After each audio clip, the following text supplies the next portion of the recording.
লাগিবই আমাক খোৱা পানী লাগিবই আমাৰ বস্তিত এবাৰ টিউবৱেল লাগিবই আমাৰ বস্তি ৰাস্তা বনাই দিব লাগিবই আমাৰ বস্তি ৰাস্তা বনাই দিব লাগিবই ভুৱা প্ৰতিশ্ৰুতি নচলিব ভুৱা প্ৰতিশ্ৰুতি নচলিব ভুৱা প্ৰতিশ্ৰুতি নচলিব আমাক ৰাস্তা বনাই দিব লাগিবই হয় চাওক, মই এই মুহূৰ্তত উপস্থিত আছো দক্ষিণ গুৰুজুগুনীয়া গাঁও পঞ্চায়তৰ হাতীয়াখোৱা অঞ্চলৰ এটা বস্তিত আছো আৰু এই অঞ্চলৰ বিভিন্ন সমস্যাৰে জৰ্জৰিত হৈ আছে আৰু পঞ্চায়ত নিৰ্বাচন যিহেতু সমাগত, সেই সময়ছোৱাতে পঞ্চায়তৰ যিসকল বাসিন্দা আছে বাসিন্দাসকলে কি পালে কি নেপালে ইয়াক লৈ কিন্তু তেওঁলোকে হিচাপ নিকাচ কৰিছে।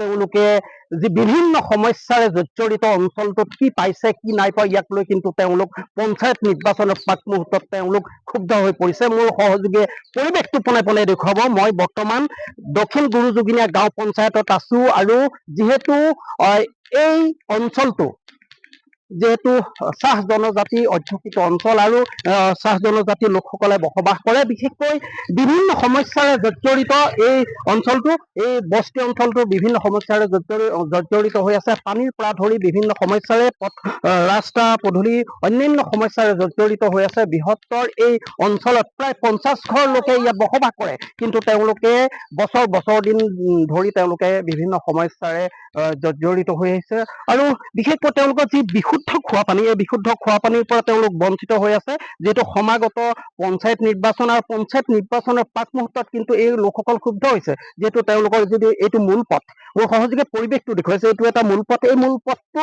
বাৰিষা দিনত কিন্তু খোজ কাঢ়িব নোৱাৰা এক পৰিৱেশ হয় আৰু ইয়াতে এই পথৰ কাষতে কিন্তু এখন বিদ্যালয় আছে। ছাত্ৰ ছাত্ৰীসকল আহে, একাঠু বোকা হৈ যায়, এক যন্ত্ৰণাময় সদৃশ পৰিৱেশ হয় আৰু ইয়াক লৈ কিন্তু স্থানীয় লোকসকল ক্ষুব্ধ হৈ পৰিছে। বাইদেউ, যিহেতু আপোনালোকৰ এইটো বস্তি অঞ্চল, আপোনালোকৰ প্ৰায় 50 ঘৰ লোক আছে বুলি কৈছে, কেনেকুৱা ধৰণৰ সমস্যা আপোনালোকে, মূল সমস্যা কি? সমস্যা মানে এনেকুৱা হ'ল, আমাৰ টিপলটো বনাই এতিয়া কি লগাই দিয়ে, মানে পানীটো ললে আৰু কালি বেয়াই হৈ যায়। কি লগাই দিয়ে তো ক'ব নোৱাৰো আমিতো কামৰ মানুহ, আমি গুচি যাওঁ। পানীটো টিউবৱেলৰ পৰাই খাই আছে? ইয়াতে খাই আছো, তো বেয়াই হৈ আছে, 2 মাহ মান হ'ল। জল জীৱন মিছনৰ যি পানীৰ সুবিধা পাইছে নাই? নাই, পানীৰ সুবিধাই নাই, লোকৰ ঘৰত পানী খাই আছো। আপোনালোকে এইটো যিটো মূল পথ, এই পথটো এইটো ৰাস্তাটো এইটোও বনোৱা নাই এতিয়ালৈকে, বনোৱা নাই। এইখিনি পথ বনালে এতিয়া ল'ৰা ছোৱালী কিমান কষ্ট হয়। যিহেতু পঞ্চায়ত নিৰ্বাচন আহি আছে নহয় জানো, পঞ্চায়ত নিৰ্বাচন আহি আছে, প্ৰতিনিধিসকল যিহেতু ইয়াৰ পৰা প্ৰতিনিধিত্ব কৰিছে, তেওঁলোক জয়ী হব, কোনোজন পৰাজয় হব। জয়ী হোৱাজনে কি কব, জয়ী হোৱাজনক আপোনাৰ কেতিয়া হব মানে হব লাগিব, এইটো ৰাস্তাটোও হব লাগিব, এইকেইটাও হব লাগিব, চব হব লাগিব, পানী ব্যৱস্থাটো দিব লাগিব, ব্যৱস্থাটো দিবই লাগিব।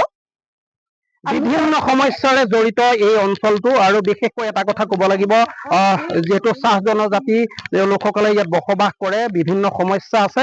বাইদেউ, যিহেতু আপোনালোকৰ এই অঞ্চলটো ঘন জনবসতি অঞ্চল, এখন বিদ্যালয় আছে, পথত যিহেতু দেখিবলৈ পোৱা গৈছে জৰাজীৰ্ণ অৱস্থা, বাৰিষা দিনত ছাত্ৰ ছাত্ৰীসকল আহিব নোৱাৰে, কি কব এই মুহূৰ্তত?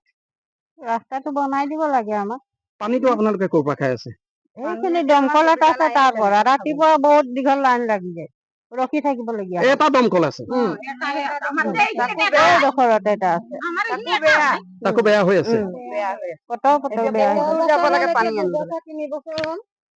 ভাল হোৱা নাই। আৰু ৰাস্তাটো এই ল'ৰা ছোৱালী স্কুল সময়ত বাৰিষা চিজনত অলপ দিগদাৰ হৈ যাবলৈ, বোকা হৈ যায়, বেগে চেগে কাপোৰ কানি গোটেই বোকা হৈ স্কুল যায়। চৰকাৰক কি আহ্বান জনাব? চৰকাৰে সেইটোৱে সুবিধা দিব লাগিব, আমাক পানীৰ সুবিধা, ৰাস্তা সুবিধাটো দিব লাগিব। হয়, মই সহযোগে পৰিৱেশটো পোনে পোনে দেখুৱাব। এইটোৱে পৰিৱেশ, এই অঞ্চলৰ এইটো পৰিৱেশ বুলি ক'ব লাগিব। সহযোগে পৰিৱেশটো দেখুৱাই আছে, বিশেষকৈ প্ৰায় 50 ঘৰ লোক ইয়াত বসতি এই অঞ্চল আৰু বিভিন্ন সমস্যাৰ জৰ্জৰিত এই অঞ্চলটো। বিশেষকৈ এটা কথা ক'ব লাগিব, ইয়াত যিহেতু পথৰ যি সমস্যা বা পানীৰ যি বিশুদ্ধ খোৱা পানীৰ যি সমস্যা, এই সমস্যাৰে জৰ্জৰিত আছে স্থানীয় যুৱক আপুনি, বিশেষকৈ বিভিন্ন সমস্যাৰে জৰ্জৰিত। আগন্তুক পঞ্চায়ত নিৰ্বাচন আহি আছে, ইয়াক লৈ কিন্তু স্থানীয় লোকসকলক কিন্তু ক্ষুব্ধ হোৱা দেখিবলৈ পোৱা গৈছে, কি ক'ব? পোনপ্ৰথমে ND24ক ধন্যবাদ জনাইছো যে আমাৰ এই চুক এটা অঞ্চলত আপোনালোকে আহি এই ধৰণে ভিডিঅ' লৈছে, এই ধৰণে ভিজুৱেল লৈছে। আপোনালোকে দেখিছে এইটো পথৰ যেতিয়া বাৰিষা চিজন আহে একেবাৰে দুৰৱস্থা হৈ যায়, ধান ৰুব পৰা অৱস্থা হৈ যায়, গাড়ীটো নাযায়, গাড়ী বাইক সোমাবই নোৱাৰে, এইফালে মানুহে খোজকাঢ়ি যাব নোৱাৰে, ইমানেই অৱস্থা বেয়া হয়। আৰু পানীৰ অৱস্থা নাই, যিহেতু চৰকাৰে জল জীৱন মিছন দি আছে, কিন্তু আমাৰ ইয়াত কি কাৰণে ঢুকি পোৱা নাই বুজি পোৱা নাই কথাটো। আমাৰ এই মানুহখিনি কিয় এই জল জীৱন মিছনৰ পৰা বঞ্চিত কৰি থৈছে সেই কথাটো কিন্তু ইলেক্টেড মেম্বাৰ সকলে গুৰুত্ব দিব লাগে, ইয়ালৈ আহিব লাগে। বিশেষকৈ কামাখ্যা, আমাৰ চাহ জনগোষ্ঠীৰে হয় কামাখ্যা প্ৰসাদ তাছা ডাঙৰীয়া, তেখেতক ক'ব গ'লে তেখেত মানে ইমান দিন হ'ল চাহ জনগোষ্ঠীৰ প্ৰতি কিন্তু তেখেতৰ একো গুৰুত্ব নাই। তেখেত ইলেকশ্যন খেলে ভাল গাড়ীত ঘূৰিবৰ কাৰণে।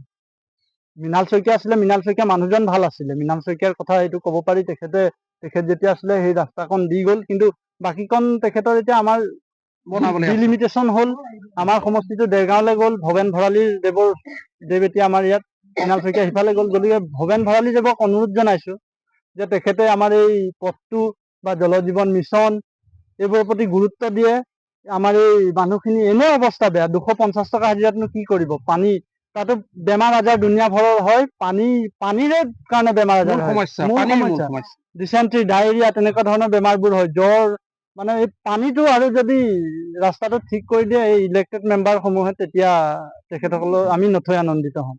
হয়, নিশ্চিতভাৱে এটা কথা ক'ব লাগিব, বিশেষকৈ যিহেতু এই চাহ জনজাতি এইসকল লোক প্ৰায় 50 ঘৰ লোকেৰে বসতি এই অঞ্চলটোত।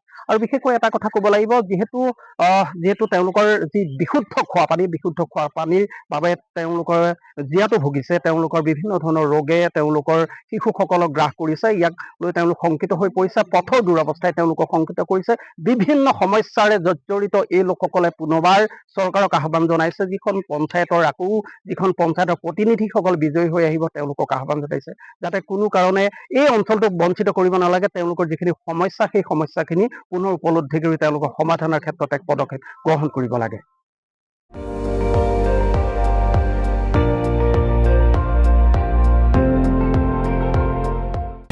আপুনি চাই আছে ND24, সৰ্বশ্ৰেষ্ঠ নহয় সৰ্বোত্তমৰ দৌৰত।